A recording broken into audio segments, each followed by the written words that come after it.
Let's get some team grades for the 2023 season. And this part will be the Pac-12. Firstly, let's start with the Colorado Buffalo. I think there are two lenses you can look at this through, and it would give you a way different grade. Lens one is being just a fan of Colorado. Last year, they had only one win. Going from one win to 4 wins with all the hype would probably grade you about a B to B+. But lens two is looking at it from a college football standpoint. So if we look at the talent they brought in and what their record was and what happened in those games, it was honestly pretty disappointing. 3 of their 4 wins come either from 3 points or less margin of victory. Would you say in a lot of those games it could have went either way? Their only clear-cut win was against Nebraska. They also lost to a Stanford team and got blown out by a non-bowl eligible Washington State team. I kind of wonder if coaching in the Power 5 level is what Prime can do, and we'll see that next year. So I give them a D+.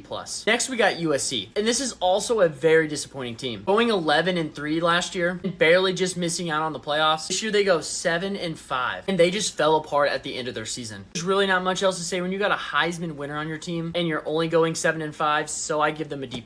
Next we got UCLA, and last year they went 9-4, and this year they went 7-5. I think the big disappointment for this team was they were expected, or at least hopeful, to compete on the upper echelon of the Pac-12, and we saw this year that just wasn't the case. And sadly, I don't think the new Big Ten is going to get any easier. I gave them a D+.